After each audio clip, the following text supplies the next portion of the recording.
آج کے ہمارا خطبہ جمعہ کا عنوان ہے فتح مکہ اور اس کے ثمرات۔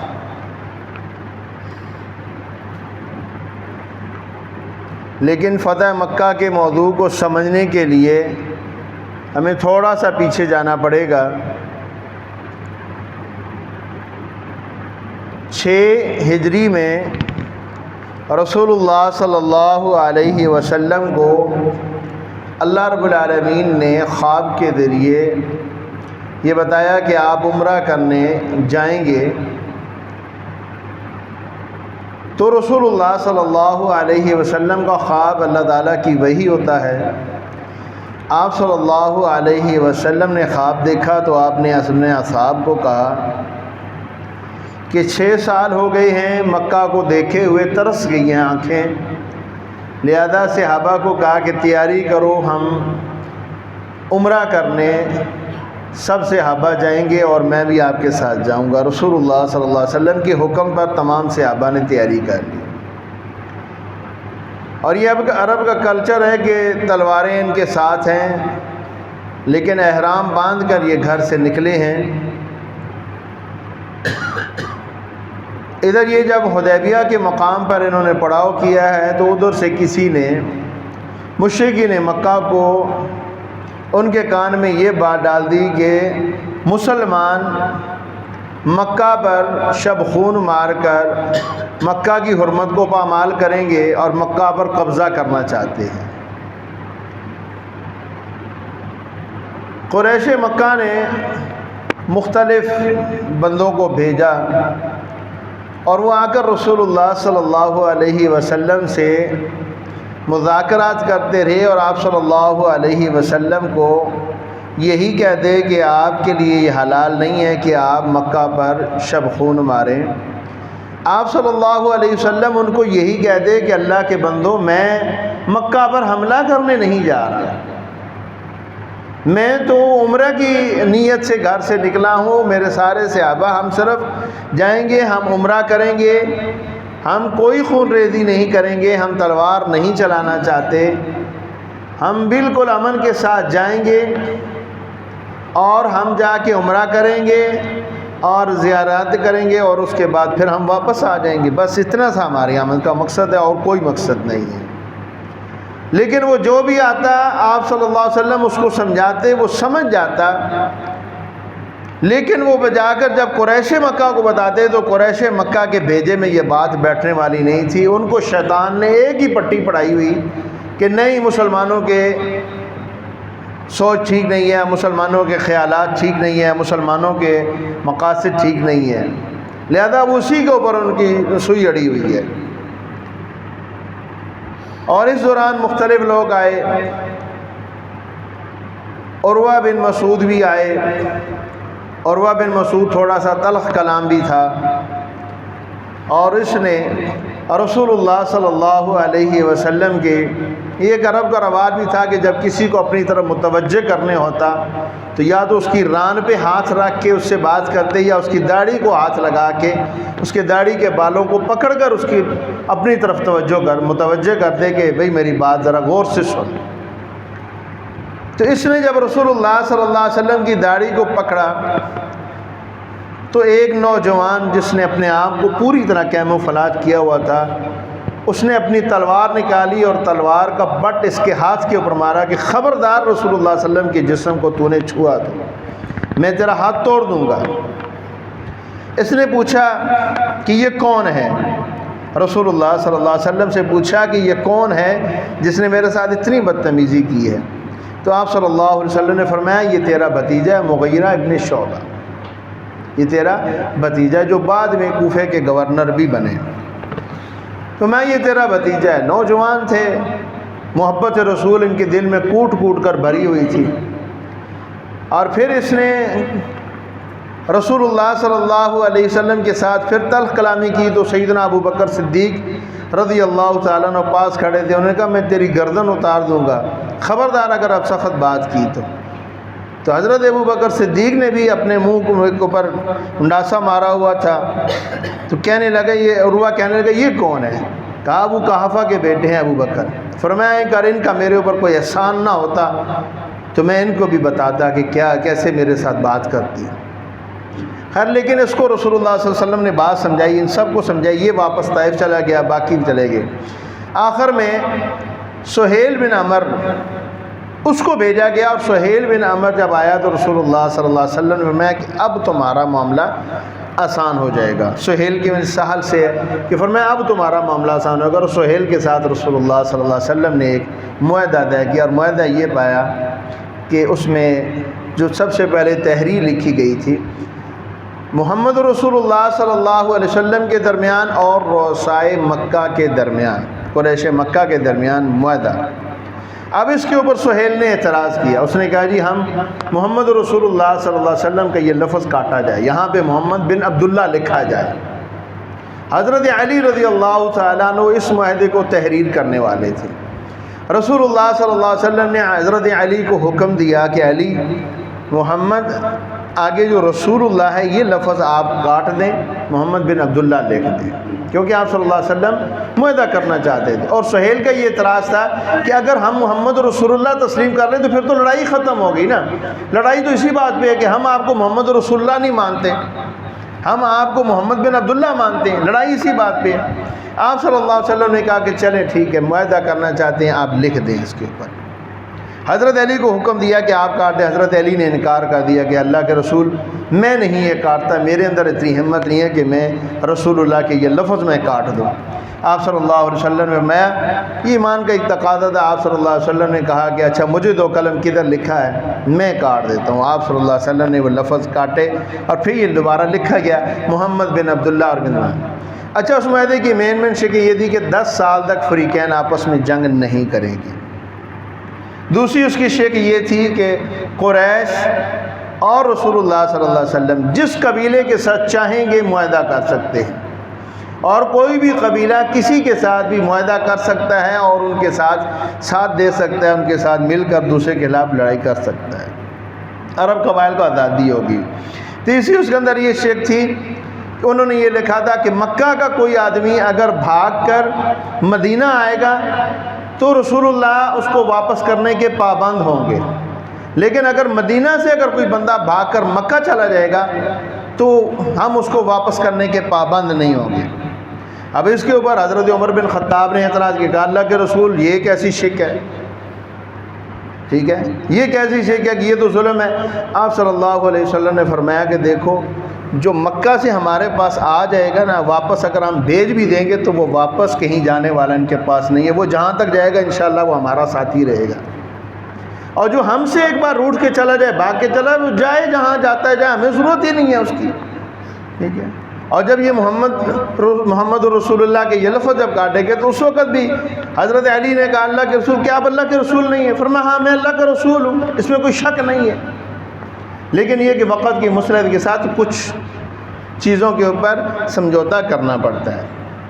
اچھا یہ معاہدہ ہو گیا، 10 سال تک کوئی فریق جنگ نہیں کرے گا۔ اب یہ تھوڑا سے دن گزرے، بنو بکر نے قریش کے ساتھ معاہدہ کر لیا، اور بنو خزاعہ یہ بھی مکہ کے دونوں قبیلے مکہ کے عوام میں رہتے تھے، نواح میں رہتے تھے، بنو خزاعہ نے رسول اللہ صلی اللہ علیہ وسلم کے ساتھ معاہدہ کر لیا۔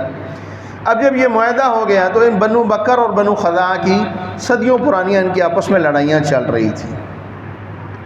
اب ان کا آپس میں معاہدہ ہو گیا، اب بنو بکر کے کسی بندے نے رسول اللہ صلی اللہ علیہ وسلم کی شان میں گستاخی کی، کچھ شعر پڑھا اور اسے تنقید کی، تو بنو خزاعہ جو کہ رسول اللہ صلی اللہ علیہ وسلم کے حلیف تھے، انہوں نے ایک بندے نے کھڑا ہو کے اس کو مارا، اور ایسا مارا کہ اس کو زخمی کر دیا۔ کہا خبردار تیری جرت کیسے ہوئی کہ تم نے رسول اللہ صلی اللہ علیہ وسلم کی گستاخی کی۔ اور اس چیز کو انہوں نے بہانہ بنا کر رات کے اندھیرے میں بنو بکر نے بنو خزاعہ کے اوپر، قریش نے ان کا ساتھ دیا، قریش نے اپنے بندے بھی دیے، اسلحہ بھی دیا۔ حالانکہ معاہدہ کیا تھا کہ 10 سال تک جنگ نہیں ہوگی، کوئی کسی کے اوپر حملہ نہیں کرے گا، لیکن انہوں نے یہ خود اس کی خلاف ورزی کی معاہدے کی، اور رات کے اندھیرے میں انہوں نے بہت سارے بندے ان کے شہید کر دیے، 23 بندے انہوں نے قتل کیے۔ حالانکہ وہ بھاگے جا کے انہوں نے حرم مکہ میں پناہ لی، اس کے باوجود انہوں نے وہاں پہ بھی ان کے بندوں کا خون کیا۔ اب بنو خزاعہ کا وفد یہ 40 کے قریب یہ لوگ رسول اللہ صلی اللہ علیہ وسلم کے پاس مدینہ گئے اور جا کے ساری صورتحال بتلائی۔ آپ صلی اللہ علیہ وسلم نے 3 شرائط لکھ کے بھیجی مشرکین مکہ کو کہ ہمارے جو بندے آپ نے قتل کیے ہیں ان کا خون بہا دیا جائے، پہلی شرط ہے۔ اور دوسری بات یہ ہے کہ جو آپ قریش مکہ کو لکھ کے بھیجا کہ آپ بنو بکر کے ساتھ اپنا معاہدہ ختم کریں۔ تیسرا یہ ہے کہ حدیبیہ جو صلح حدیبیہ ہوئی ہے اس معاہدے کو توڑ دیا جائے۔ انہوں نے پہلی دونوں جو شرطیں تھیں وہ انہوں نے ریجیکٹ کر دی۔ انہوں نے کہا جی نہ خون بہا دیتے ہیں، نہیں دیتے، ہاں کر لو جو کرنا ہے۔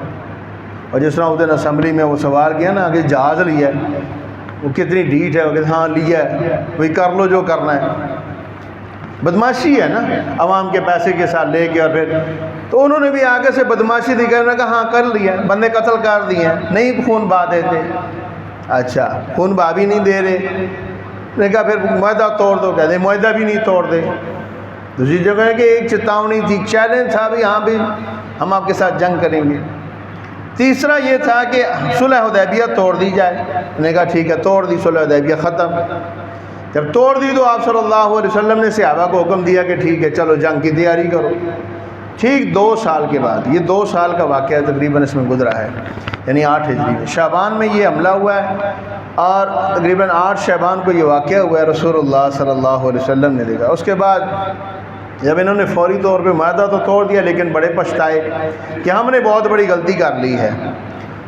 فوراً انہوں نے ابو سفیان کو اور دیگر کچھ افراد کو انہوں نے بھیجا کہ جاؤ جا کے مدینہ میں رسول اللہ صلی اللہ علیہ وسلم کی منت ترلے کرو، تو یہ جو ہم سے غلطی ہو گئی ہے اس صلح حدیبیہ کو دوبارہ اس کو معاہدے کو اثر نو اس کو بحال کیا جائے۔ لیکن وہ بھی جب آئے ان سے تو ان کے پاس بھی اختیارات ہوئے اتنے ہی تھے کہ اس نے کہا کہ جناب ہم باقی جو خون بہا وہ تو نہیں دیتے، اور بنو بکر کے ساتھ جو ہے وہ معاہدہ بھی ہم نہیں توڑتے، لیکن یہ ہے کہ حدیبیہ کا جو معاہدہ ہے نا ہم اس کو برسر دوبارہ نئے سرے سے بحال کرتے ہیں۔ آپ صلی اللہ علیہ وسلم خاموش رہے، آپ نے کوئی جواب نہیں دیا۔ اچھا پھر یہ حضرت ابو بکر کے پاس گیا، سردار ابو سفیان ان کے پاس گئے، انہوں نے بھی جواب نہیں دیا۔ حضرت عمر کے پاس گئے، انہوں نے بھی جواب نہیں دیا۔ حضرت علی کے پاس گئے کہ علی آپ کچھ کر لیں، آپ نے معاہدہ لکھنے والے تھے، آپ ہی کچھ کریں، رسول اللہ صلی اللہ علیہ وسلم کو کہے۔ تو حضرت علی بھی خاموش رہے، کوئی جواب نہیں دیا، نہ ہاں نہ نہ۔ تو ان کی خاموشی بھی رسول اللہ صلی اللہ علیہ وسلم کی خاموشی کے ساتھ تھی کہ جب آپ نے کوئی جواب نہیں دیا تو پھر انہوں نے کیا جواب دینا تھا۔ اچھا یہ وہاں سے مایوس واپس آیا اور اس نے آ کے مشرکین مکہ کو یہ بتایا کہ بھئی جناب مایوسی ہوئی ہے۔ انہوں نے کہا اچھا کیا کہا ہے، ہاں کی ہے یا نہ کی ہے؟ اگر ہاں کی ہے تو پھر ہم امن سمجھیں، اور اگر نہ کی ہے تو پھر جنگ سمجھیں، ہم جنگ کی تیاری کریں۔ انہوں نے کبھی کچھ نہیں کہہ سکتے۔ ادھر سے رسول اللہ صلی اللہ علیہ وسلم نے بڑے خفیہ طریقے کے ساتھ پلاننگ کر کے آپ نے صحابہ کو حکم دیا کہ اس مشن کو مکمل رکھا جائے، خفیہ رکھا جائے۔ آپ صلی اللہ علیہ وسلم اپنے 10,000 قدسیوں کو لے کر مکہ کی طرف چل پڑے ہیں، اور آپ صلی اللہ علیہ وسلم جب مقام مر زہران تک پہنچے تو آپ صلی اللہ علیہ وسلم نے وہاں پہ پڑاؤ کیا۔ اب یہ مکہ کے بالکل سامنے ہے، تھوڑا سا میدانی علاقہ ہے، اور آپ صلی اللہ علیہ وسلم نے وہاں پہ ان کو حکم دیا کہ رات کو علیحدہ علیحدہ جگہ ہر جو خاندان والا ہے اور ہر لشکر والا علیحدہ علیحدہ آگ جلائے، تاکہ دور سے دشمن کے اوپر روب پڑے اور دشمن کو پتہ چلے کہ بہت بڑا لشکر آ رہا ہے۔ یوں یعنی 10,000 کا لشکر یہ لاکھوں میں نظر آئے گا۔ ادھر سے انہوں نے بھی اپنے جاسوس متحرک کر رکھے تھے، ان کے بندے جاسوس پھر رہے ہیں، اور وہ آئے اور رسول اللہ جب دیکھے تو حضرت عباس رضی اللہ تعالیٰ عنہ کی یہ ڈیوٹی تھی، ان کو رسول اللہ صلی اللہ علیہ وسلم نے کچھ سپاہی دیے تھے۔ حضرت عباس کون ہیں جانتے ہیں؟ رسول اللہ صلی اللہ علیہ وسلم کے چچا ہیں۔ ان کی ذمہ داری تھی کہ یہ اسلامی لشکر کے راز کی پہرےداری کریں۔ انہوں نے ان بندوں کو گرفتار کرے، ان میں ابو سفیان بھی موجود ہے اور 2 اور بھی سرکردہ موجود ہیں۔ انہوں نے ان کو گرفتار کر کے رسول اللہ صلی اللہ علیہ وسلم کے سامنے لے آئے۔ اب جب رسول اللہ صلی اللہ علیہ وسلم کے سامنے آئے تو انہوں نے معافی مانگی رسول اللہ صلی اللہ علیہ وسلم سے، اور یہیں پہ ابو سفیان مسلمان بھی ہو گئے۔ اچھا دوسرے جو 2 بندے تھے یہ وہ واپس چلے گئے۔ یہ جب واپس گئے اگلے دن رسول اللہ صلی اللہ علیہ وسلم نے وہاں پہ 1-2 دن ٹھہرے، اور آپ صلی اللہ علیہ وسلم نے پھر حکم دیا لشکر کو کہ کوچ کرو۔ جب یہ لشکر کوچ کرنے لگا، اب آپ صلی اللہ علیہ وسلم مکہ میں داخل ہو رہے ہیں، اور آپ صلی اللہ علیہ وسلم مکہ میں رمضان میں پہنچے ہیں۔ وہاں سے جب چلے ہیں تو چلتے چلتے رمضان میں پہنچے ہیں، اور بڑے شاہانہ انداز میں آپ صلی اللہ علیہ وسلم مکہ میں داخل ہو رہے ہیں۔ اچھا، آپ صلی اللہ علیہ وسلم نے اس موقع کو بالکل خفیہ رکھا تھا، لیکن یہاں پہ ایک واقعہ آتا ہے کہ حاطب بن ابی بلتع،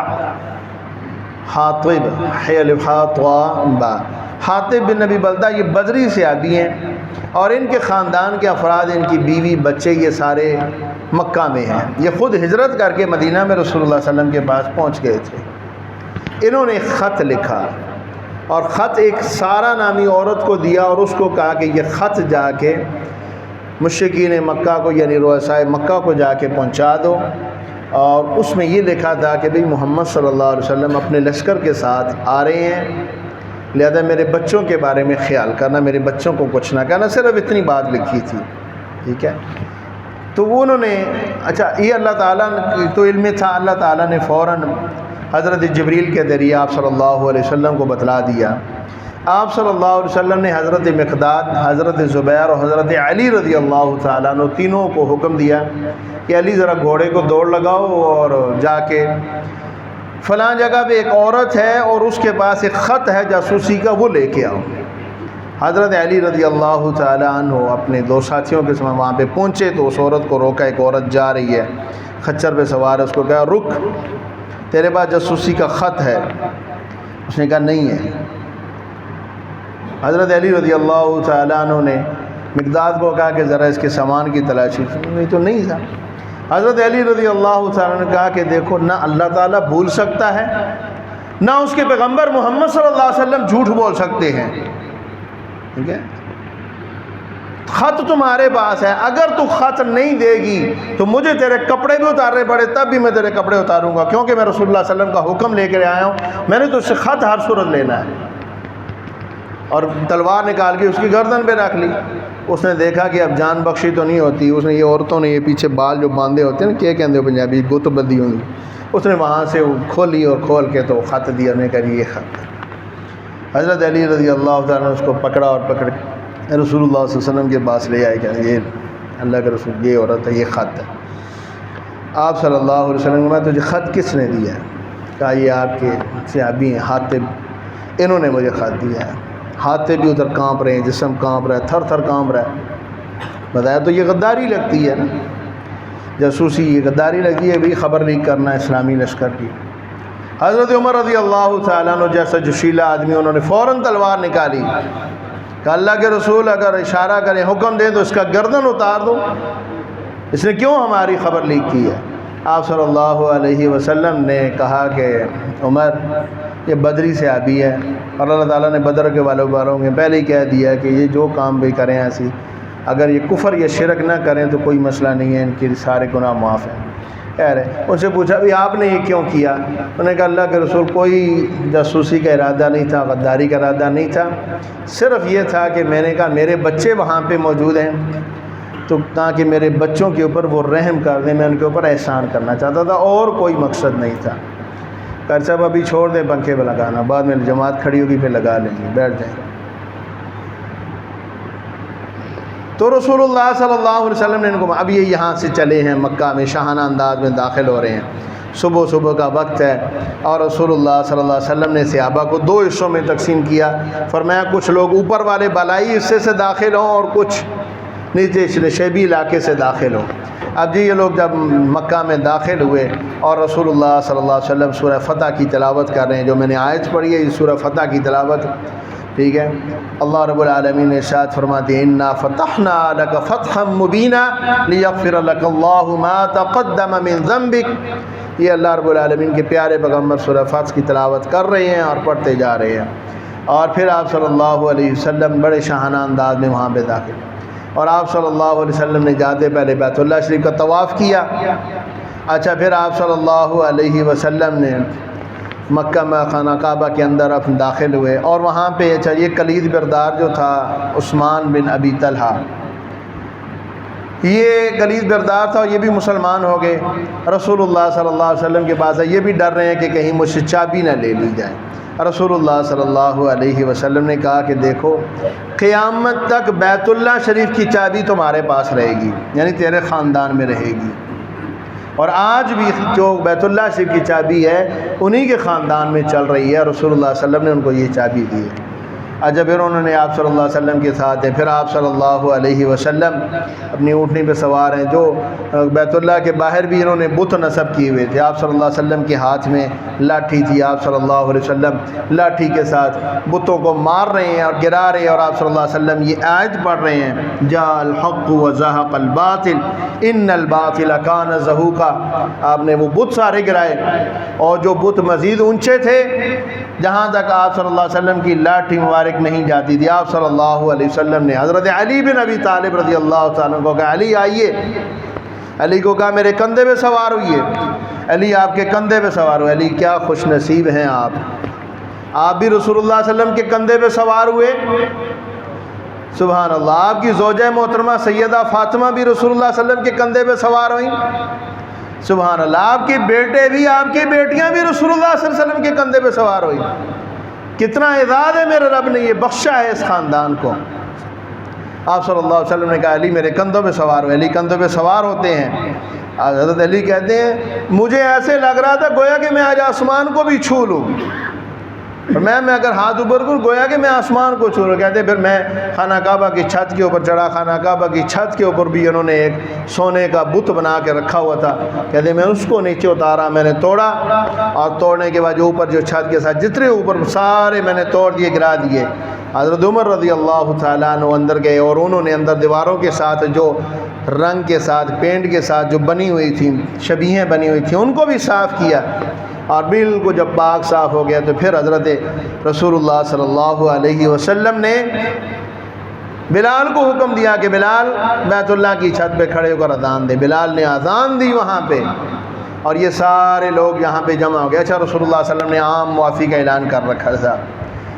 آپ صلی اللہ علیہ وسلم کے بعد جو ابو سفیان کے گھر میں داخل ہو جائے اس کو معافی ہے، جو اپنا دروازہ بند کر لے اس کو معافی ہے، جو بیت اللہ شریف میں حرم میں پناہ لے لے اس کو معافی ہے۔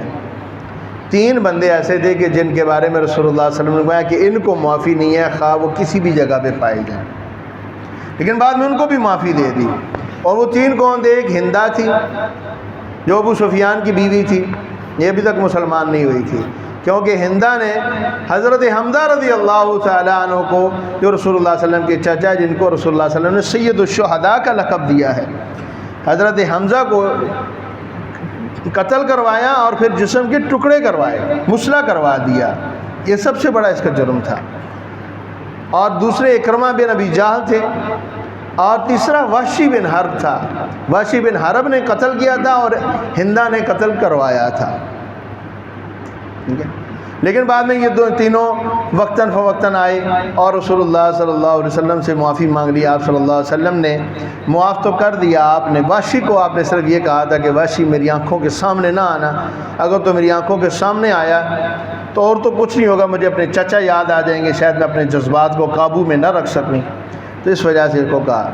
اچھا پھر یہ ہے کہ رسول اللہ صلی اللہ علیہ وسلم یہاں پہ غمزدہ ہو گئے۔ آپ صلی اللہ علیہ وسلم یہاں پہ نوافل ادا کیے ہیں۔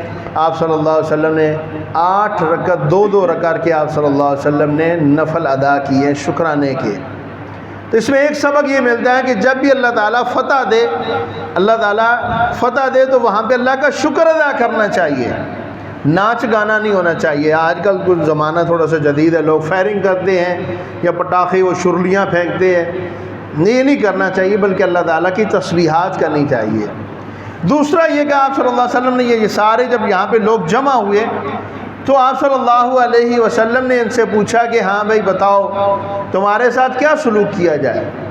انہوں نے کہا جی آپ کریم ہیں، کریم باپ کے بیٹے ہیں، ہم آپ سے معافی کی درخواست کرتے ہیں، آپ ہمیں معاف کر دیں۔ آپ صلی اللہ علیہ وسلم نے فرمایا جاؤ آج بھی میں تمہیں وہی الفاظ کہوں گا جو حضرت یوسف نے اپنے بھائیوں سے کہے تھے، لا تثریب علیکم اليوم یغفر اللہ لکم وہو ارحم الراحمین، کہ تمہارے اوپر کوئی انتم الطلقاء، تم سارے کے سارے آزاد ہو، اللہ تعالیٰ تمہیں معاف کرے، اللہ تعالیٰ تم پہ رحم کرے۔ حالانکہ آپ صلی اللہ علیہ وسلم کے پاس پوری پاور موجود ہے، پوری اتھارٹی موجود ہے، اختیار موجود ہے، جواز موجود ہے، آپ صلی اللہ علیہ وسلم چاہیں تو ان سے بدلہ لے سکتے ہیں۔ آپ کو وہ بھولا تو نہیں ہے کہ آپ صلی اللہ علیہ وسلم کو رات کی تنہائی میں انہوں نے نکلنے پہ مجبور کیا، آپ صلی اللہ علیہ وسلم کی بچیوں کو تھپڑ مارے گئے، آپ صلی اللہ علیہ وسلم کے راستوں میں کانٹے ڈالے گئے، آپ صلی اللہ علیہ وسلم کے ساتھیوں کو ان کے سامنے شہید کیا گیا۔ یہیں پہ آپ صلی اللہ علیہ وسلم کا ضبط ٹوٹ گیا، اور آپ صلی اللہ علیہ وسلم نے جب ان کو معاف کیا تو ساتھ ہی آپ صلی اللہ علیہ وسلم رونے لگ پڑے۔ آپ صلی اللہ علیہ وسلم اس قدر روئے کہ آپ کی ہچکی بچ گئی ہے، صحابہ بھی آپ کے ساتھ رونے لگ پڑے ہیں۔ اور جب آپ صلی اللہ علیہ وسلم کو تھوڑا سا سکون ملا تو آپ صلی اللہ علیہ وسلم فرماتے ہیں آج مجھے اپنے ساتھی یاد آ رہے ہیں، آج وہ سمیہ یاد آ رہی ہے کہ جس کو ابو جہل نے 2 اونٹوں کے ساتھ باندھ کر جسم کے 2 ٹکڑے کر دیے تھے، آج مجھے وہ حضرت یاسر یاد آ رہے ہیں۔ رسول اللہ صلی اللہ علیہ وسلم کے ایک ایک ساتھی آپ کو یاد ہیں، چچا حمزہ یاد آ رہے ہیں۔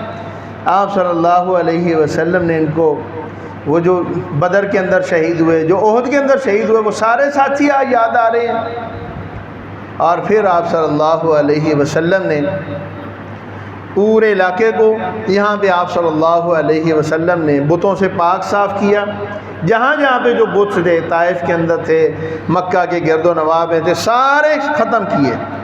تو یہ اسلامی حکومت کی ذمہ داری ہے کہ وہ جب سنبھالے، معاملات سنبھالے، تو اس وقت شرک کے اڈوں کو ختم کیا جائے، یہ نہیں کہ ان کو فروغ کیا دیا جائے۔ پرانے 200 سال 100 سال کے پرانے جو بت تھے ان کو اثر نو لگا دیا۔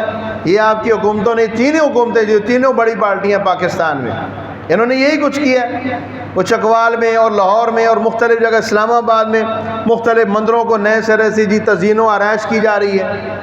ایک طرف مساجد کو گرایا جا رہا ہے اور دوسری طرف مندروں کی تزئین و آرائش کی جا رہی ہے، اور وہاں پہ ان کی جا رہی ہے جہاں پہ کوئی ہندو ہے ہی نہیں، نہ کوئی سکھ ہے، نہ کوئی ہے ہی نہیں، اور ان کی تزئین و آرائش اس پہ اوپر پیسہ مسلمانوں کا لگایا جا رہا ہے۔